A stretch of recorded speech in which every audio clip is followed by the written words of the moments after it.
This podcast is brought to you by Craft Beer and Brewing Magazine for those that love to make and drink great beer. To learn more or to subscribe, visit beerandbrewing.com or find us on social media at Craft Beer Brew.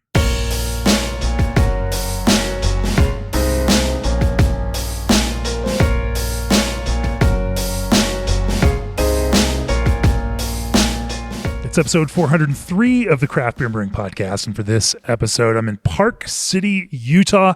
The mountains are covered with snow around us. It's just a beautiful spot. I mean, I live right next to the mountains in Colorado, but man, the mountains in Utah here, coming in from Salt Lake City, the airport, driving up, watching how things blow in, you know, from the west to the east, and then just sit there on the mountains. It's such a striking and beautiful spot. Joining me for this episode of the podcast is Conor Brown from Offset. Welcome to the podcast, Conor. Thanks, Jamie. Stoked to be here for sure. I know I've said it before when I was here a couple of years ago for a podcast with Templin, but I did spend the summer between my junior and senior year of college out here living in Salt Lake City. I was a religious studies major and was studying some stuff and developed a real love of Salt Lake City and the environs. You're up here in Park City. Great mountain biking. In fact, on the back of that last trip, I grabbed a spot up here in Park City and went mountain biking the next morning before I drove myself home. One of the benefits of driving on that trip. This one's a little faster. We're going to film some video classes that will show up later in the year. But since we're here, I thought it'd be great to talk to you, Conor, about your approach to making low-ABV hoppy beers, low-ABV IPA. I hate calling them session IPAs because I just hate that term. But that's what, they're in that space. They're drinkable sub 5% because of all the crazy liquor laws and laws around beer and alcohol here in Utah.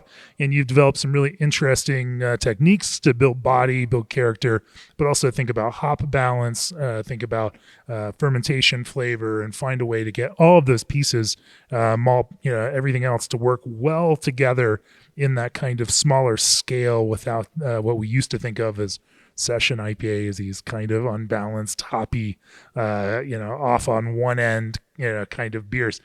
These days, they're highly drinkable and so drinkable, in fact, that our blind judges rated your Dopo a 95 and was one of tied for the first spot last year in that IPA issue in that kind of pale ale session IPA category. And then, of course, it was one of our 20 editors picks for 20 beers of the year last year in our best in beer issue.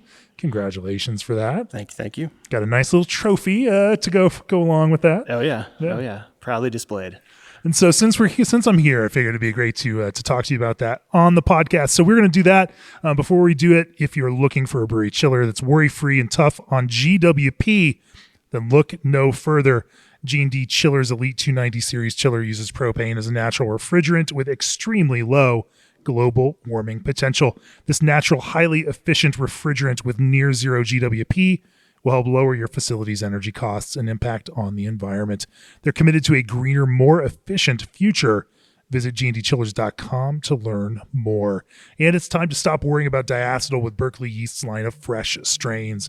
These revolutionary yeast strains are engineered to produce the ALDC enzyme inside the cell, preventing diacetyl before it forms. That means no more lengthy diacetyl rests, just clean, crisp beer that's ready for packaging sooner. Whether you bring a classic lager with fresh Ondex or a hazy IPA with fresh London, you'll get ultra low diacetyl levels and let your beer's true flavors shine. The team at Fireforge Craft Beer call it a cheat code and a game changer for their hoppy beers. Learn more at berkeleyyeast.com/fresh. Also, every beer menu could use a refresh button on the fruit flavors. That's why it's time to revisit Old Orchard's flavored craft juice concentrate blends, where the latest additions include fruit punch, guava, kiwi, and pomegranate. And they're not stopping there. They welcome flavor suggestions from the brewing industry. More information and free samples are waiting at oldorchard.com/brewer. That's oldorchard.com/brewer. All right, Conor, give us the offset story. What was the entree into beer, and then what led you to open up a brewery here in the mountains in Park City, outside of Salt Lake City? Yeah, I'm actually, I'm a Vermonter originally. I grew up in Vermont and kind of always, craft beer was just kind of everywhere. Even back then, I remember coming home from college and, we wouldn't really drink Budweiser or whatever in the summertime. It was Long Trail, it was Magic Hat. I lived about 15 minutes from Otter Creek Brewing in Middlebury, Vermont. And so, I kind of always drank craft beer, always was looking for better beer, but, never really pursued it that much. Didn't really go to many breweries. And then I think maybe somewhere around 2010 or 2011, my sister was still living back in Vermont, and she's like, "Oh, do you know about Heady Topper? Do you know about Hill Farmstead?" And I was like, "No, like, what are you talking about?" And she's like, "Oh yeah, it's like, it's only available on certain days at certain places, or you got to go to the brewery to get it." And I was just kind of perplexed by that, and I guess intrigued by that idea of like kind of trying to keep your distribution very tight, and it kind of, I would say, sort of sent something being so good that people would still go line up for it, since beer was such a general commodity before then. Yeah, totally. I mean, I'd love to see what the economic impact of John Kimmich, Sean Hill, and Sean Lawson had on the state of Vermont. I mean, the beer tourism there was insane, and it definitely spurred still is, and still is for sure, and it definitely spurred my interest. Was a marketing major, and like kind of have always sort of been fascinated by kind of marketing and brand, and just that whole idea and concept of just being very specific and controlling, I think, your final product. And I think that kind of took me sort of to the next level of beer, and really started to kind of nerd out on beer a lot more, and explore, I would say, breweries of that similar vein across the country.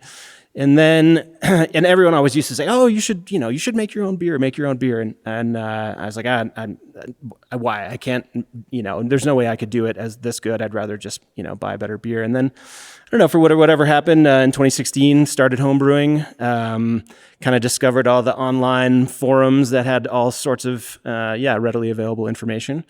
And, it was kind of all downhill from there. I think I knew pretty early on, that it would be, a brewery would be a great way to kind of create a brand here in Park City. That's something that I really kind of wanted to do, to be able to sort of tell a story and, just have I would say, a creative outlet.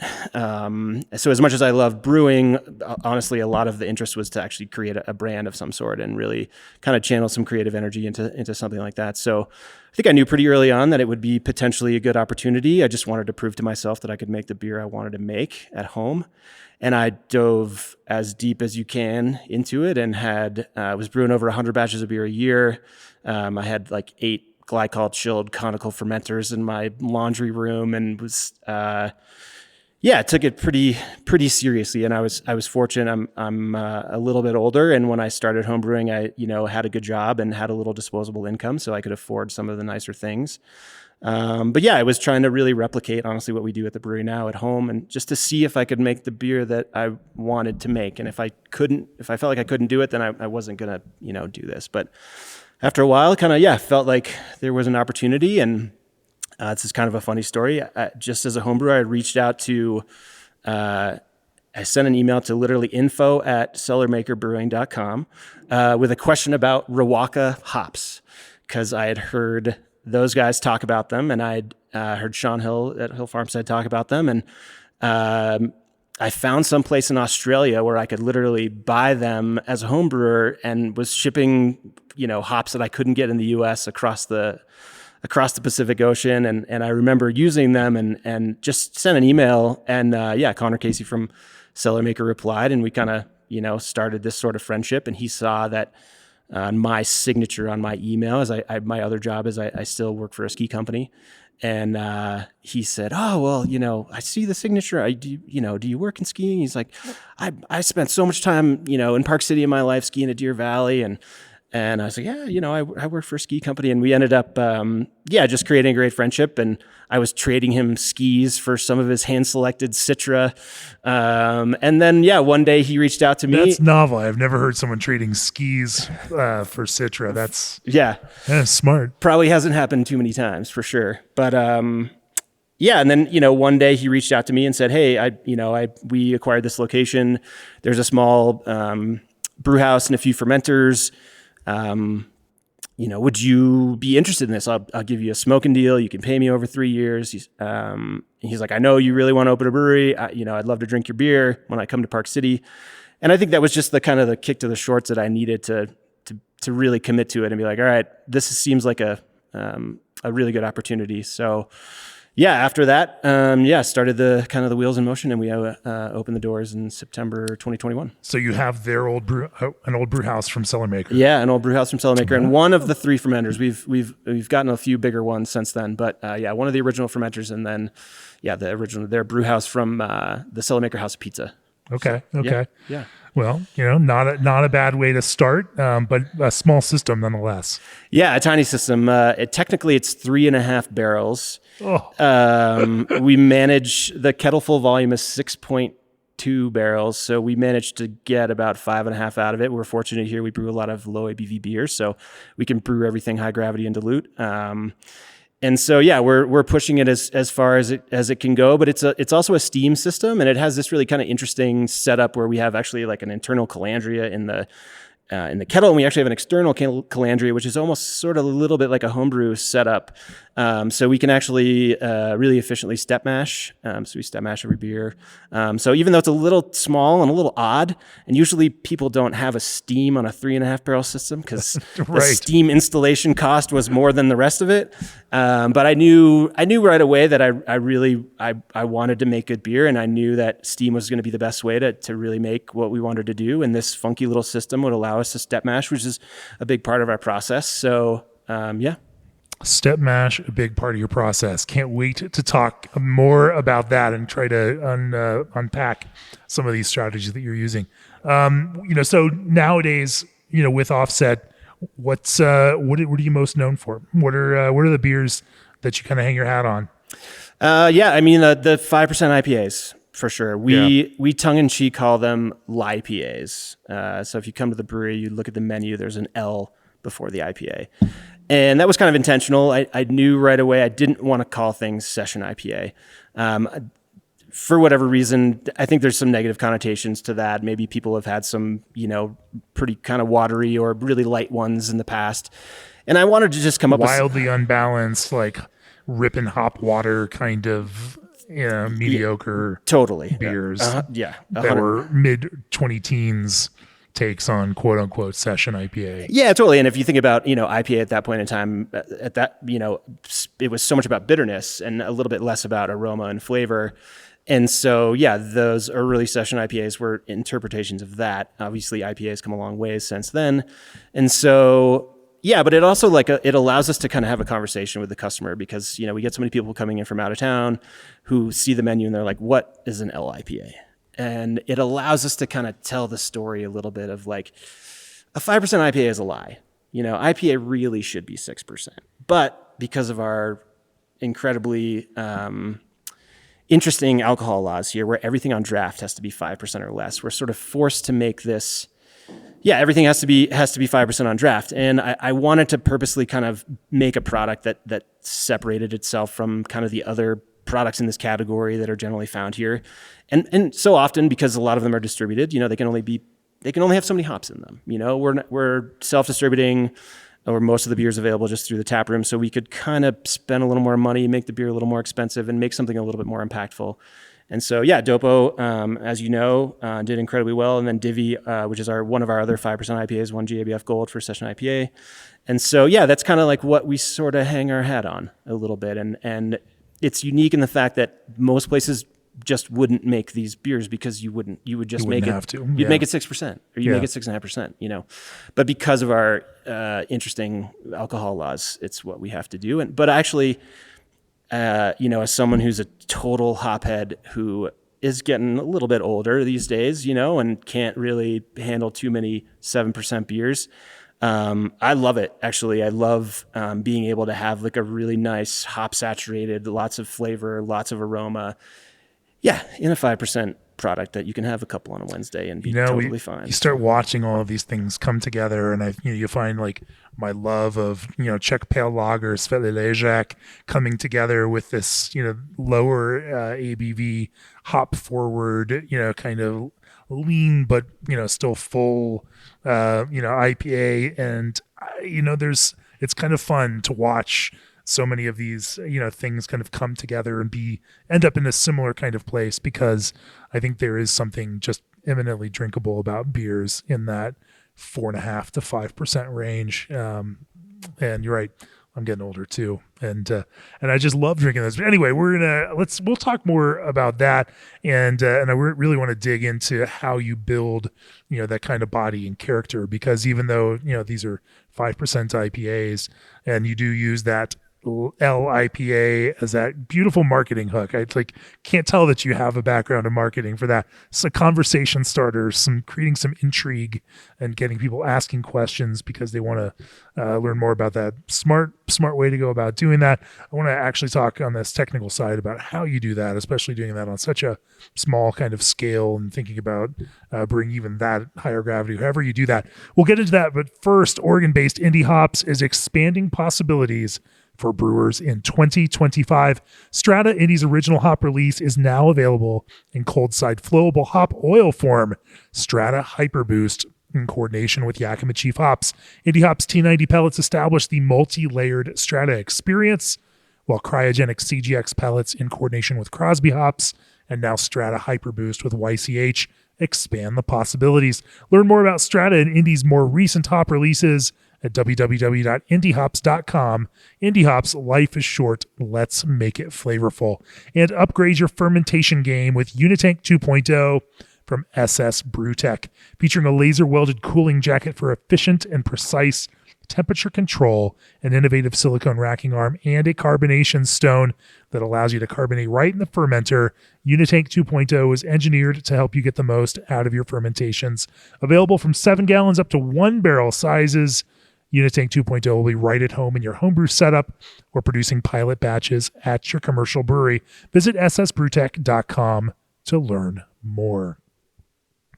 All right, let's dive into developing these full-bodied, satisfying, hop-saturated 5% and under IPAs, Connor. This is an iterative process, and something you've been working on for years, obviously now. Where did you start and where did you end up? Yeah, it was honestly, I knew pretty early on that I think I wanted to have, for the brewery, have like kind of one beer that, we just, that was available around town that we kind of focused on. And just being completely obsessed with hops. I still love drinking hoppy beer. I think about hops all the time. I mean, I honestly think they're like maybe the most amazing tool that we have in the toolbox to create, unique flavors, aromas, textures, even. And so, I think I knew they are a kind of wonderful natural development. And you can, if you really want to prove it to yourself, just dose some monoterpenes into any kind of liquid and see what those individual flavor compounds taste like when you isolate them and they're alone. They're not nearly as interesting or fun, or beautiful or as expressive as they actually show up in these hops in nature. An incredible thing. I agree with you. Yeah, and so, I think I brewed Dopo probably 50 times at home before we opened, trying to figure out the kind of hop combo that I wanted to use and sort of a grain bill that I wanted to use. And I definitely the first batch of beer that I brewed at home was a hazy pale ale. When I started 2016, when I started homebrewing, you couldn't really get maybe those beers here, having a lot of those beers when I would go back to New England. So I instantly kind of focused on those beers, but also at the same time, I think early on really realized that what I was reading online and what I was being told to do as a homebrewer wasn't necessarily resulting in exactly like what I wanted necessarily from the beers. What do you mean by that? And it's fascinating to me when you say started homebrewing in 2016, because that's in the era of, several years after we started craft beer and brewing. And, I don't know that we've that fast arc is absolutely fascinating to me. Yeah, well, I mean, I honestly can thank you for these podcasts and the magazine for honestly, having a huge impact on the beer that we make, because, I have another job. I used to have to spend long hours in the car driving from place to place around the West, and I quickly discovered that podcasts were the easiest way to make that time go by. And I know I've told you, but I'm pretty sure I've listened to just about every podcast you've done, if not probably a few of them 2, 3, 4 times. So I mean, well, just wait till you have to listen to your own episode, because this is going to be the worst one. When you go back, you're like, should have said that a little differently. Anyway. Yeah. I'm sure for sure. But yeah, I think early on, I definitely took kind of, I would say, my own path a little bit. And in making sort of hazier beers, I wasn't using, I think I take a little bit of it's the Vermonter in me. I'm not really trying to make hazy beer. It ends up being hazy because of how we do things, essentially. So, for the longest time, we didn't use any wheat or oats in any sort of hazy, any beer that has, we don't actually call anything hazy. It's just IPA or pale ale or whatever. And yeah, didn't really use any wheat or oats. Back then it was adding all the dry hops or adding dry hops during fermentation, and then, to create the biotransformation and all the things. And I was doing it. And it was just like, these aren't necessarily what I'm hoping to get out of these beers. And so definitely started kind of, I think, down a path of trying to do something a little bit different. And like we talked about earlier, step mashing has been, even as a home brewer, I could do it, and really wanted to do it. And we do this rest at 162 degrees, between 160 and 162 degrees, which some people call the dextrin rest. Some people call the glycoprotein rest. I originally found it in some old hef brewing literature, actually, about it helping with haze stability in hefeweizen, traditional German hefeweizen, and also, but helping with foam, and then helping with texture a little bit. I really think it's a step we do on it. Literally every beer that we make is that 160 to 162 rest for generally 20 minutes. And I really think it tends to build a little bit more texture. It really helps with foam. And as you know, when you have really great foam on the beer, that also helps with mouthfeel and with texture and that initial kind of impact at the front of your palate.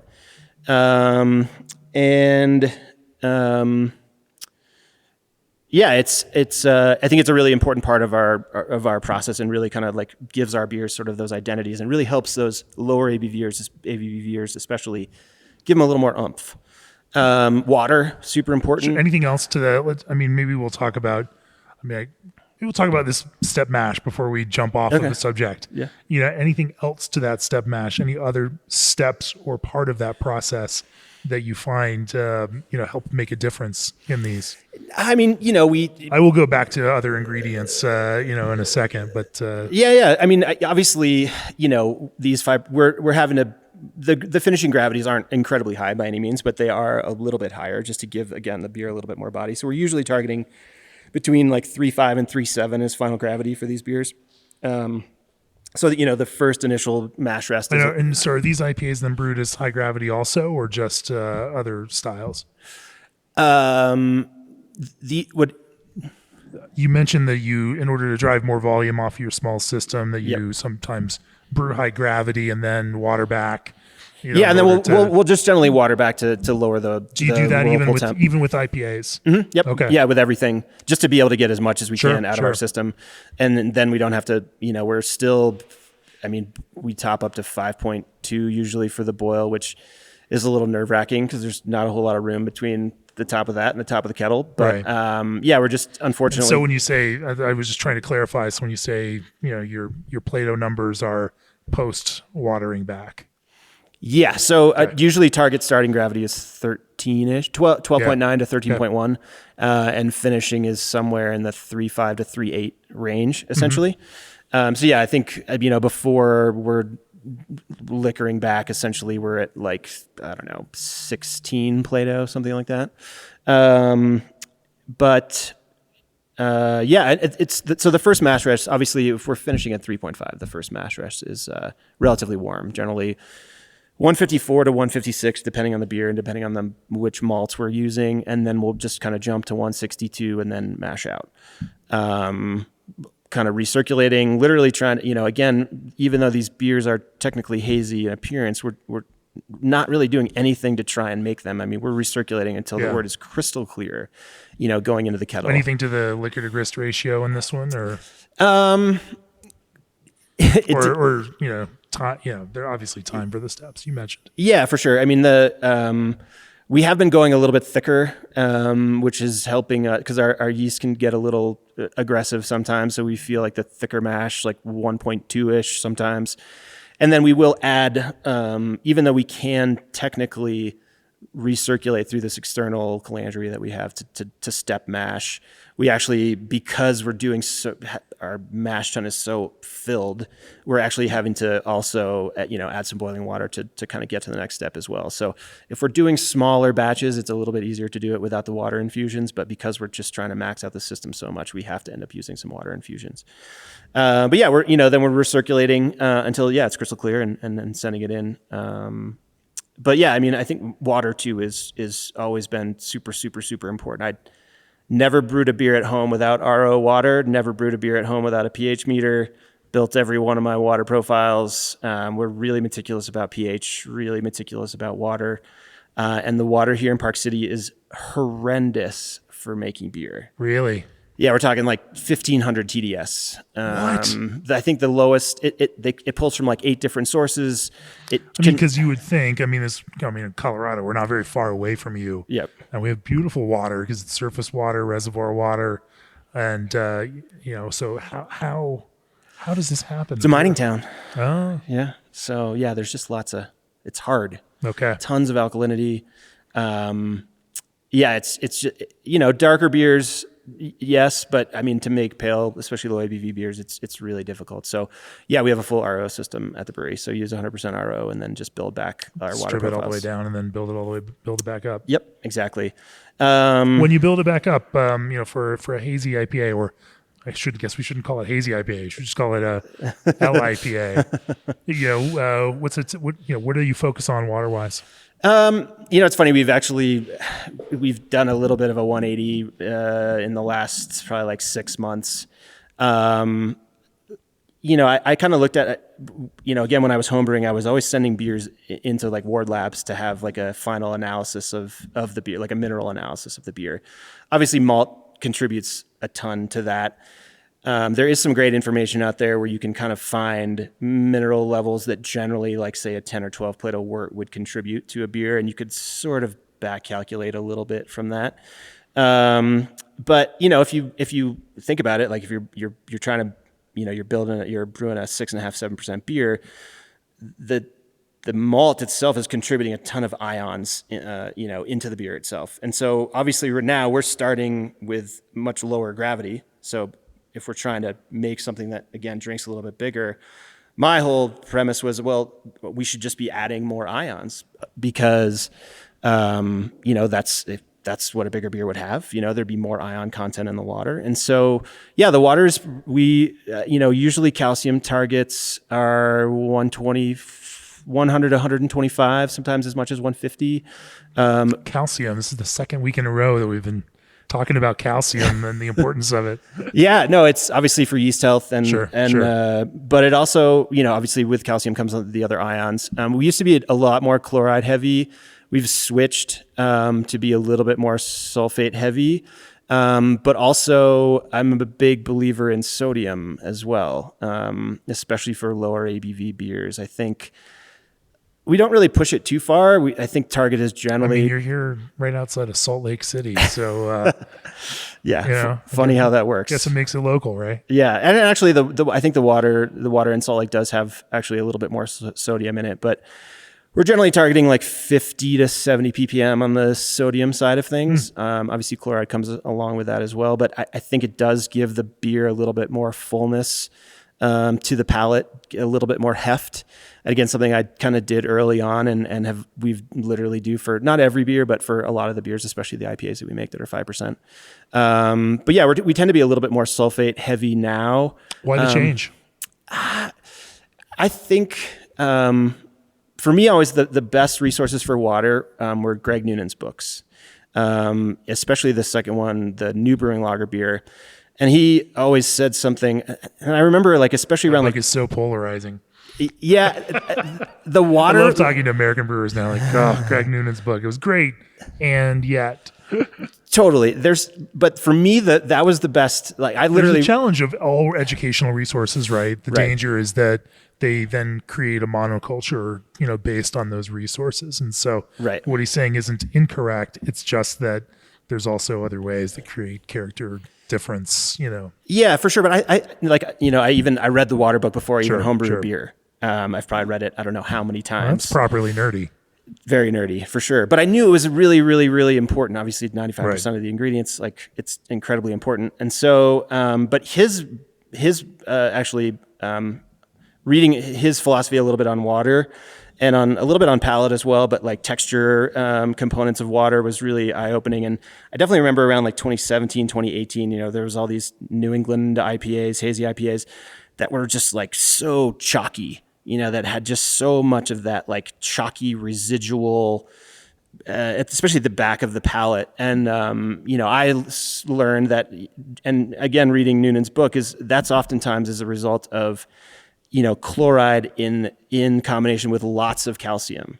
So it's not actually the chloride levels, it's actually the high chloride levels essentially with high calcium levels. And so we kind of go back and forth a little bit. We try and add more of the minerality to the mash and a little bit less to the kettle. We kind of go back and forth sometimes. I think obviously as you're adding it in the kettle, you're losing less of it, so more of it's making it into the final beer. But I just felt like the higher chloride levels I just didn't like how it was sort of sitting on the palate. It just maybe lingered a little bit too long. So we actually did a complete 180 one day and just tried it. As we Dopo is a perfect example. We literally brew it once or twice a week, and there's not one variable that doesn't get messed with at least, almost every time we make it, just because it's so great to have, we'll have 3 or 4 batches in the brewery at once and can really just do the comparison back and forth. So yeah, we switched to sulfate. I think it just had a little bit better, just didn't linger on the palate as long, a little bit drier, a little bit brighter overall hop character. So we lean a little bit higher in sulfate, try and target definitely a little higher, I think, than most people maybe would for a 5% beer. So are you saying you're making yours a little more West Coast hazy? Is that what you're saying? Totally, yes. Yeah. Here's the cellar maker thing. Like, here we are again. Yeah. Yeah, exactly. I think, again, I try not to define the beers. I'm just trying to make what I think is the best IPA. Generally at 5%, I feel like having some haze helps, again, with mouthfeel and with texture and with heft. We're going to be trying to do a little bit more West Coast inspired clear one coming up. But pretty much most of the ones we've made do have some level of haze to them. Yes. Well, if because you put enough hops in them, they're going to be hazy, right? No, exactly. We're not trying to make them hazy. We're just not trying to make them clear. Sure. Basically. Sure. So, and there's other factors, again, including the specific hops that you use. And then there's fermentation. We can get into all of that stuff. In fact, maybe we should, but I do want to talk about malt before we go into that. We kind of skipped malt as an ingredient, but then got right into the mash. And you mentioned that you don't use, wheat, or did not use wheat or oats originally. I imagine that maybe use a little bit of those now. Anyway, let's talk about malt for a little bit. Before we do that, did you know that Isuzu trucks have been the best-selling low cab-forward trucks in America every year since 1986? That's right. For over 38 years, the legendary durability, remarkable performance, and low cost of ownership of Isuzu trucks have made them a favorite for work truck owners. You may have seen their ultimate craft beer truck that debuted at the Craft Brewers Conference in 2019 and has been there every year since. As members of the Brewers Association, they've partnered with breweries, suppliers, and distributors alike to support the craft beer industry. Whether you're looking for a self-distribution solution or one to deliver supplies, there's an Isuzu truck that'll fit your needs. Go to IsuzuCV.com to check out their impressive lineup, or visit an Isuzu dealer today to find out why now, more than ever, Isuzu trucks are the trucks you trust for the work you do. Also, protecting your beer's highest quality is crucial to maintain its unique taste and prevent spoilage organisms. And microbiological testing plays a vital role in this process. Sativa offers a comprehensive portfolio of laboratory filtration products designed for both lab and production floor use. Their products are portable, affordable, and suitable for any size craft brewing operation, and they support a wide range of applications, including microbiology analysis to detect spoilage organisms during manufacturing through final product release and shelf life studies, general filtration for degassing and yeast removal, and analytical chemical analysis of raw materials and final products. Discover how Sativa can help you protect the quality of your beer today. Visit beerandbrewing.com/Sativa. That's /CYTIVA to learn more. And tickets for the Craft Beer and Brewing 2025 Brewers Retreat Nashville and Mills River, North Carolina are on sale now. And I think there's 2 left. Brew on homebrew systems with some of the most inspiring craft brewers in the United States, like Vinny and Natalie Chilurzo of Russian River, Evan Price of Green Cheek, Mark Josephson of Scratch, Bob Coons of Highland Park, Christopher Johnson of Green Bench, Neil Fisher of Weldworks, hosts Ken and Brian Grossman of Sierra Nevada, and more. We're going to announce some pretty soon, I think maybe the end of next week. The last round of Brewers. It's going to be a fun one. Learn more. Secure your tickets today at brewersretreat.com. All right, let's talk about malt for a little while. Conor, if you're only leaning on barley, for this low ABV but still full hazy IPA, what did you find works best? You want to keep the fullness in the body there. You maybe don't want the flavor to overpower the hops at that kind of scale.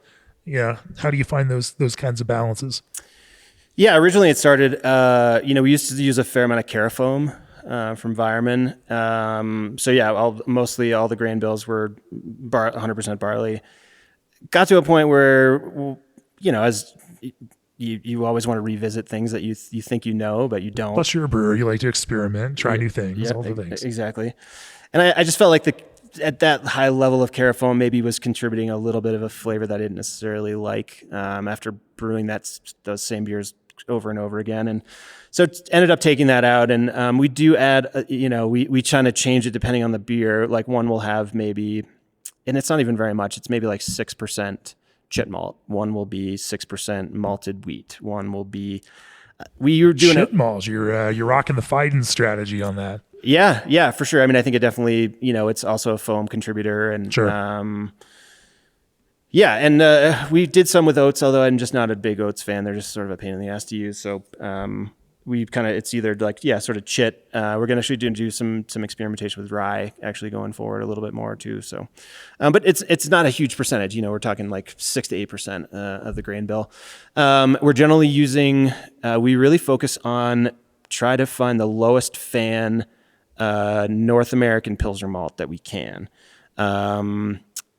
This kind of started this summer a little bit, and we're seeing generally when we're using pure Idaho from Great Western. We've used some North Star from RAR. Both of those malts tend to be a little bit lower in fan than your typical American Pilsner malt. Also, pure Idaho is grown a couple hours away generally, so a little closer to home. We're generally throwing in about 1 bag of English malt just to give a little bit more malt character. English malt, like English pale ale malt, like okay. Right now it's Baird's pale ale, Golden Promise, Pearl.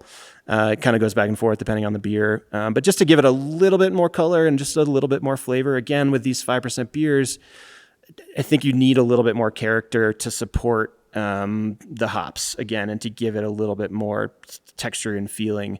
And we're using the dreaded crystal malt as well. What? I know. But not, again, it's super low level, C10, C15, maximum 4%, something like that. But again, just to give it a little bit more color, and again, a little bit, give it a little golden, rosy kind of, sunny kind of color. Yeah, exactly. And I think a little bit of flavor and just a maybe hint of sweetness. Again, when you're it's such, alcohol creates so many things that when you're devoid of it or you don't have as much of it, you've got to try and create. Yeah, trick your brain into thinking there's some other things there, so that maybe aren't. Sure. Yeah. So then we've talked about the mash process. Let's talk about getting into the boil, where we also can then start talking about hot side hops whirlpool hops and whatnot. Anything special to the rest of your hot side process? I mean, we're at 7,000 feet, and so Sure, we boil sure. at 200 degrees, which presents its own issues at times. That it takes almost twice as long to convert DMS at this elevation.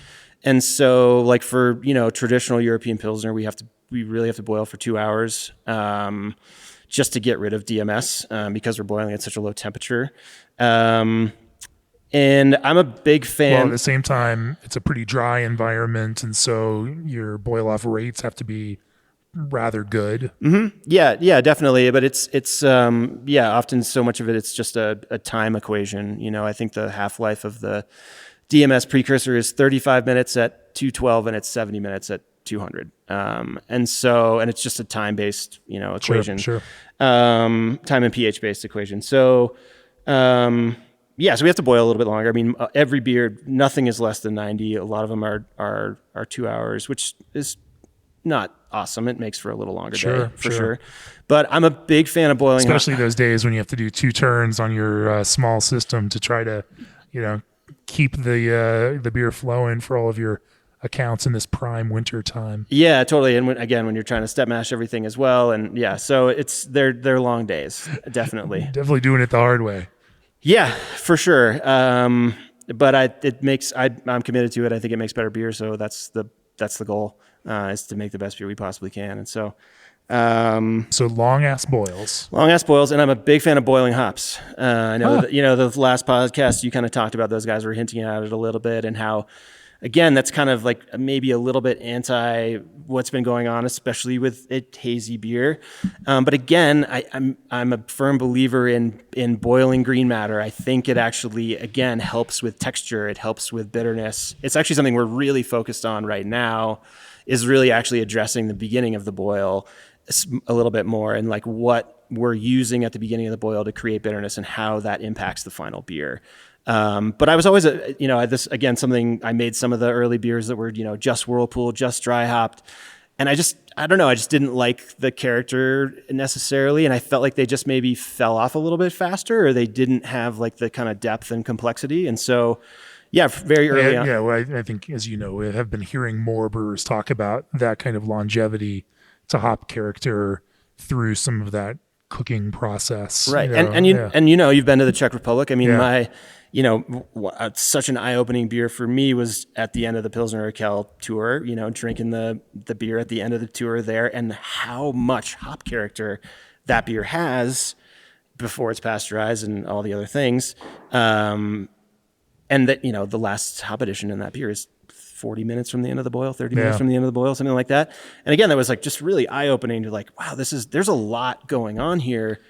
And then across the Czech Republic, there's, even hoppier, even more expressive, but also still long boiled, hops. And so it is possible to find that expression through proper selection, gentle treatment. Obviously, it's not all boils are the same, but you obviously have a nice, gentle, low temperature, long, kind of boil up here. And so, yeah, exactly. I mean, we can literally add more material because we're boiling at a lower temperature. Right. We have to add more material. And so I think that actually helps as well, because, again, going back to kind of more traditional lager production, so many of those really traditional lager beers are just bittered at there's maybe nothing after 40 minutes or 30 minutes in the boil. And I think that the texture oftentimes that you get from a beer like that, the bitterness, but also the texture is different. And so we've actually recently gone to even adding, we've been using American Noble Citra, American Noble Mosaic, American Noble Cascade, and just really loading up actually the beginning of the boil, like 70-minute, I think we haven't gone over a pound per barrel, but yeah, it's 70 minutes and 40 minutes kind of to again, like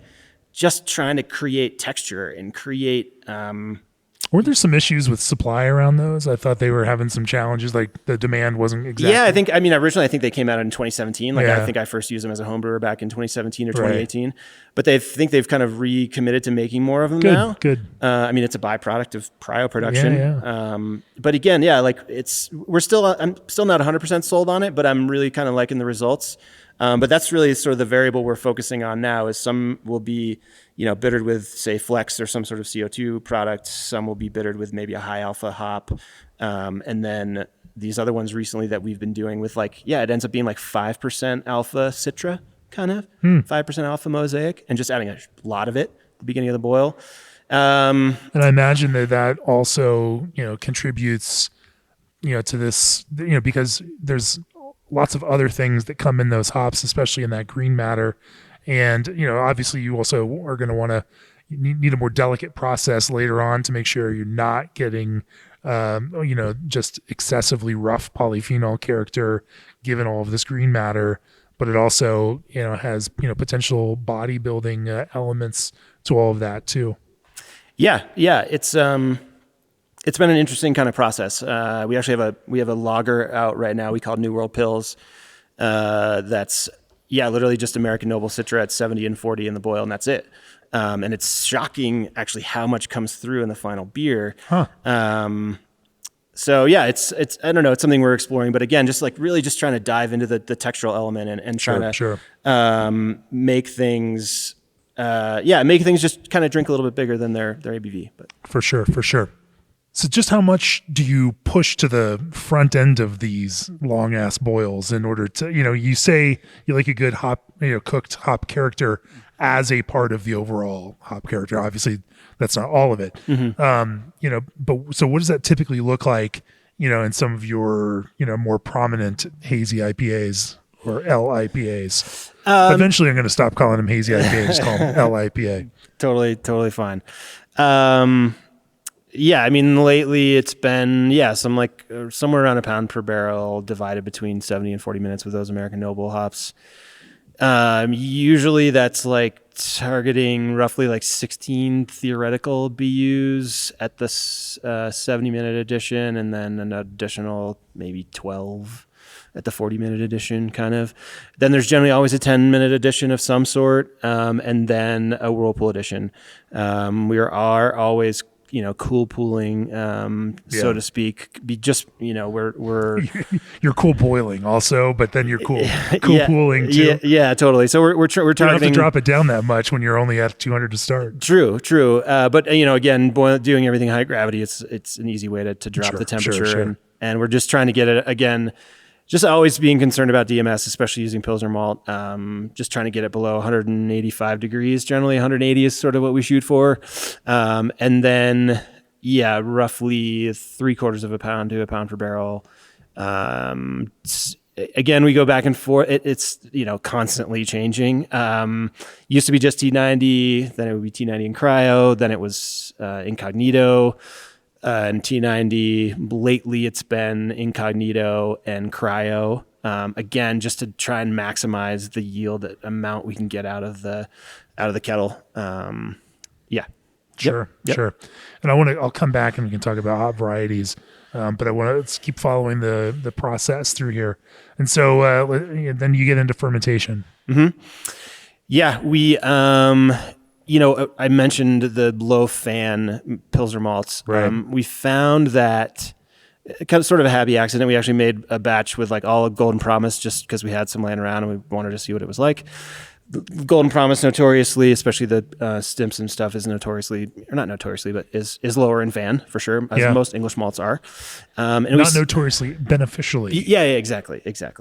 And our yeast is English in nature, in heritage. And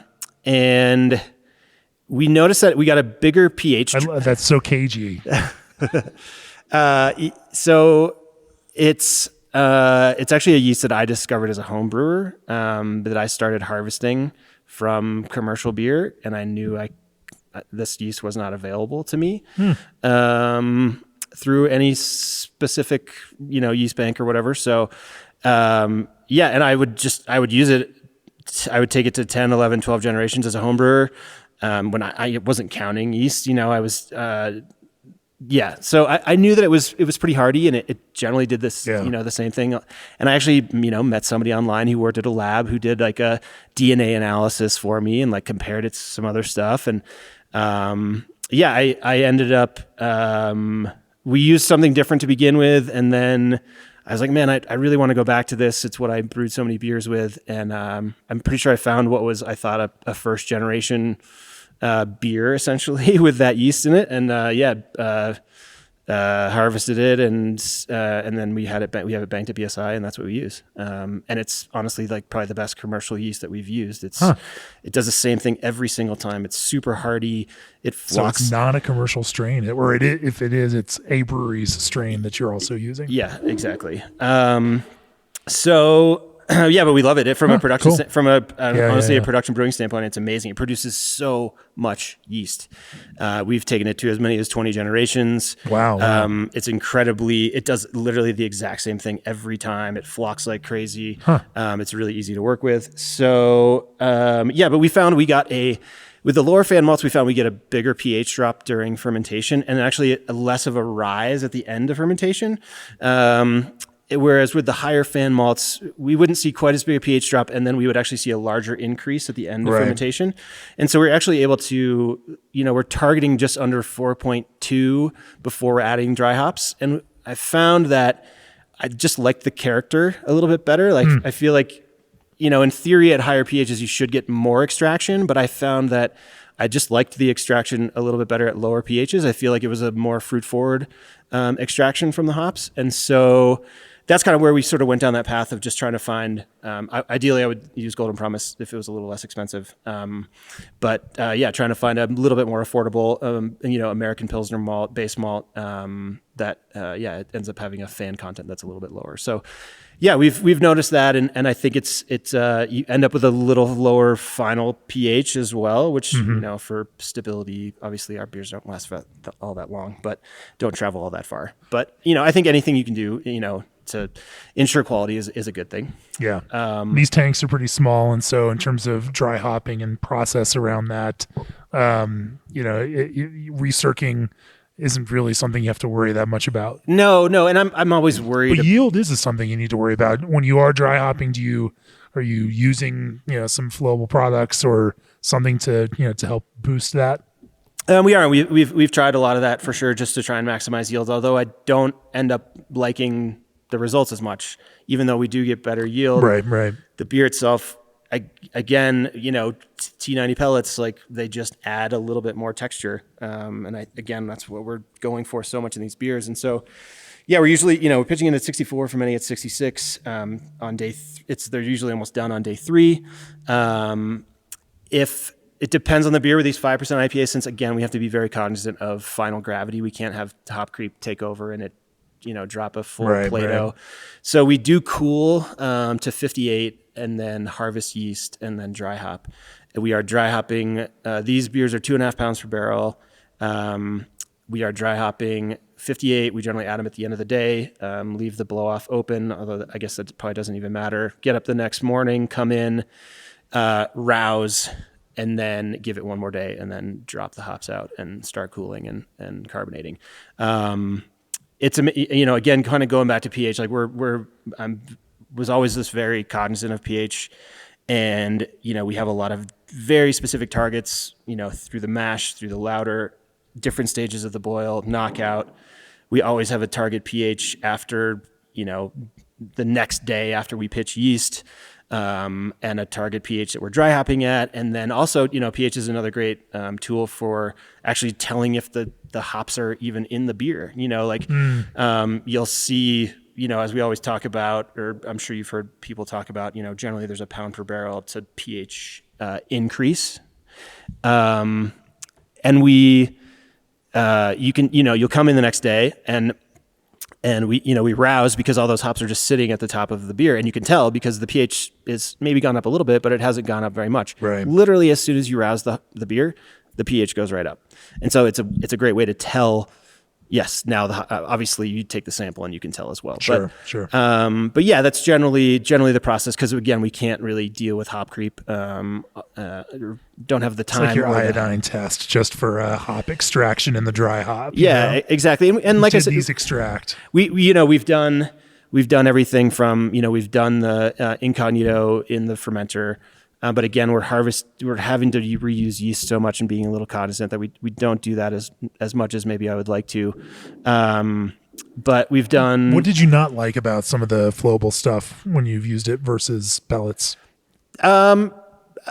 I think it just it's great and at certain times for sure, and we use it a lot and love it. It's always more of just a yield, a positive on the yield side of things.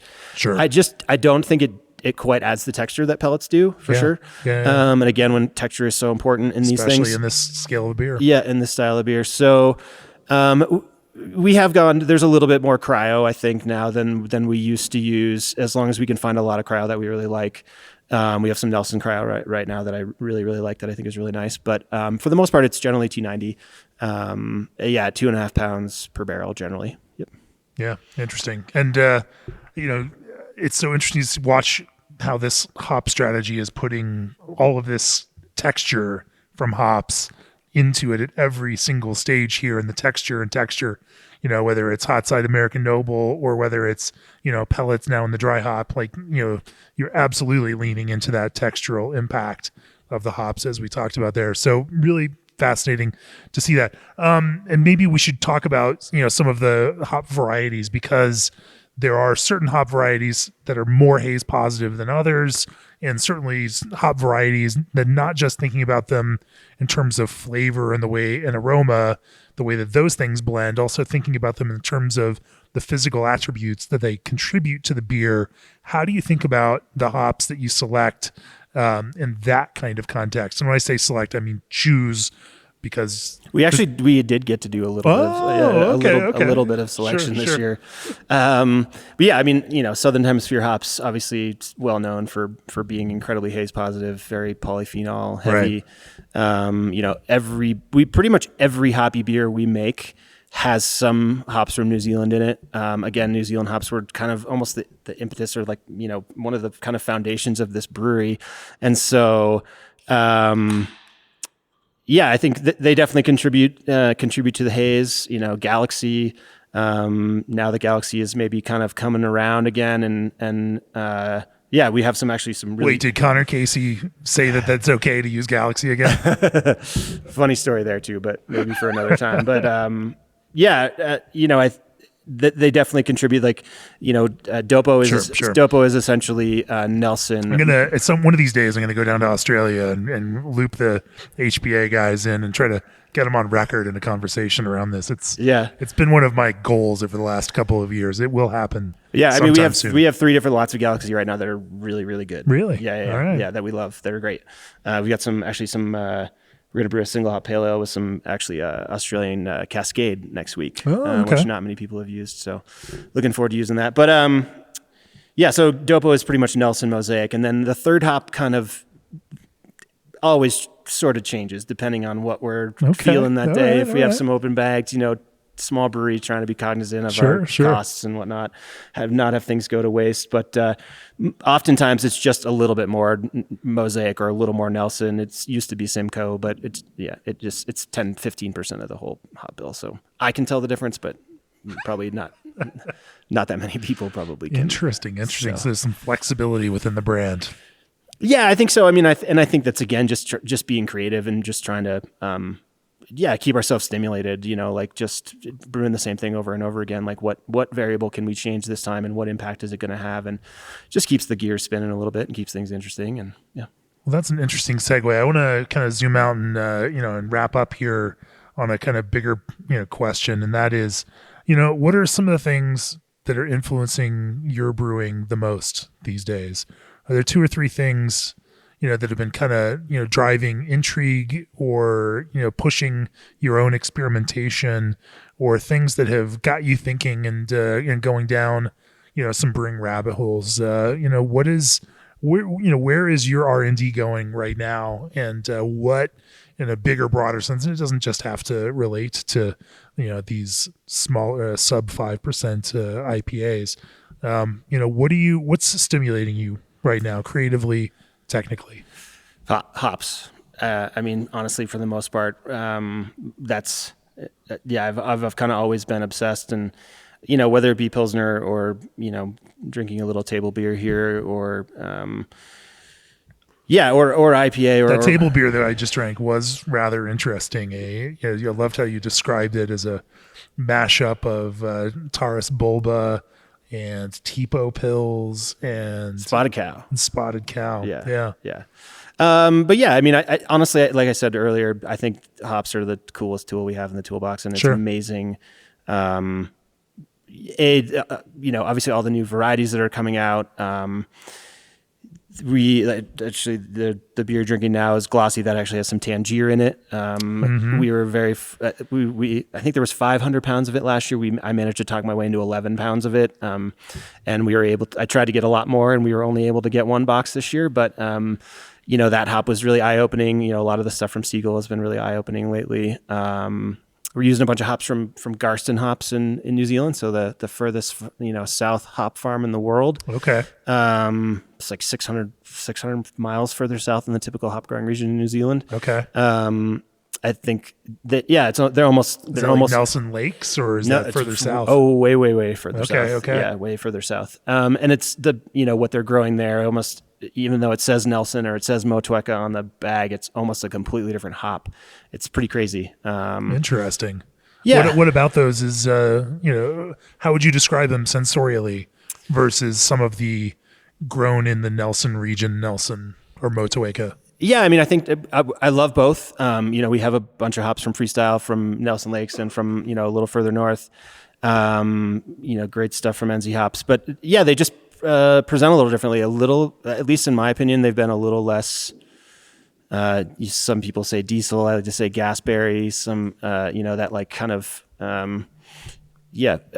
diesel-y character. There seems to be a little bit less of that, a little more floral, a little more tropical character, especially with the Nelson. That's the one we've used the most. But I'm just super excited about, again, terroir and like, how that is going to change and impact those hops, and what that means for the beer. And for me, it's always hops. Like the best way, not only finding the best lots of hops that we can. I mean, thank Connor Casey for that, for sure. He's created a monster in me, and just trying to, even though we're tiny and have no buying power whatsoever, but just trying to do what we can to speak about hops and present them in a way so hopefully people will want to work with us, and try and track down the best hops we can, and use all the latest products and the Hyper Boosts, the Dyna Boosts, the everything that's available. So. Nice. I am looking forward to going to New Zealand for Hop Harvest this year. Cannot wait. In fact, I'll be on an airplane about a week after this podcast airs, and I can't wait to. I think that terroir piece and understanding, these different kinds of expressions of these same hops, and the same way that getting through the Willamette Valley and Yakima and others has helped build that idea and that understanding of these different terroirs. Absolutely fascinating to see that, and in the New Zealand hop world is full of it. Totally. Yeah. Anyway, I think we should probably bring this to a close. G&D Chiller's Elite 290 series chiller uses propane as a natural refrigerant with extremely low global warming potential. And in fact, in the course of this podcast, Connor, you had a G&D chiller delivered right here to the new brewery space that we are sitting in, and a funny kind of coincidence and all of that. Yep, definitely. We have one now, and we're sitting in our what will be our new location at some point in time, and there'll be another G&D chiller here. So there you go. There you go. Unlock the ultra low diacetyl cheat code with fresh strains from Berkeley Yeast. The latest additions to Old Orchard's flavored craft juice concentrate blends include fruit punch, guava, kiwi, and pomegranate. Indie Hop Strata is available in every format you need, from Hyper Boost to CGX pellets and classic T90s. SS Brewtex Unitank 2.0 will help you get the most from your homebrew and pilot batch fermentations. Isuzu trucks are the trust you trust for the work you do. Cytiva offers a comprehensive portfolio of laboratory filtration products designed for both lab and production floor use. And get your tickets now for the 2025 Craft Beer and Brewing Brewers Retreat at brewersretreat.com before they are gone. I think, literally like 2 left as of this recording. If you enjoy this podcast and any others, go to beerandbrewing.com, click on that subscribe button. We depend on your support, and everything in the world is getting more expensive. And the paper that we use, and that pulp and our paper that comes from Canada, and that aluminum and the printing plates that comes from China, along with our printing, we're dealing with the same kinds of supply chain challenges that everybody in the brewing world is. It's unfortunately getting more and more costly for whatever reason. And let me just say to all the brewers in Mexico, Canada, and other parts of the world, we love you. We care about you. You're important. And, please don't let some of the rhetoric coming out of this country make you feel like in any way American brewers in the craft beer world here doesn't care about what you are doing. We deeply care, and we are committed to covering all the contributions the brewers, Mexico, Canada, around the world, Europe, Southeast Asia, Australia, New Zealand. This is a big, global, important world of craft beer. And that global nature of it is what makes it so interesting, so important. The supply chain is global, the influence is global, and I think that this kind of sharing and keeping those borders of between brewers low is what makes it so special and so beautiful. And we need to keep doing that, even if some of the political realities in our countries seem to be going in a different direction. Know that we love and care about you, regardless of what is happening politically here in the United States right now. I'm going to jump off of that soapbox for a minute right now. Sorry for distracting us on that. It just feels like something that needed to be said right now, especially as our audience here for the podcast is global. And I know a lot of people are thinking about that.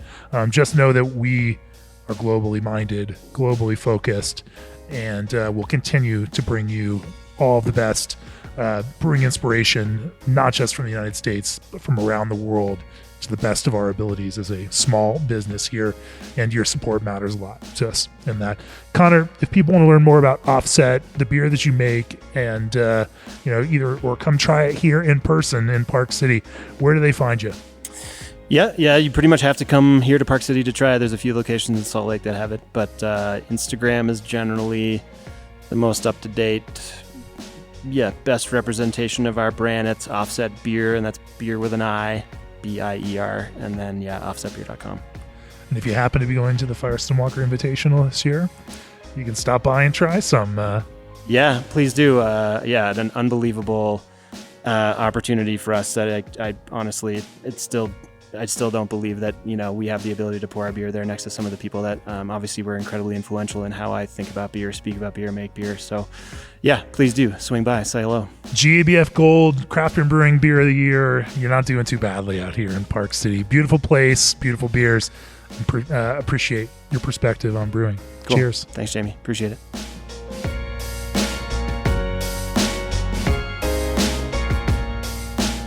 This podcast has been brought to you by Craft Beer and Brewing Magazine, for those who love to make and drink great beer. To learn more or to subscribe, visit beerandbrewing.com or find us on social media @craftbeerbrew.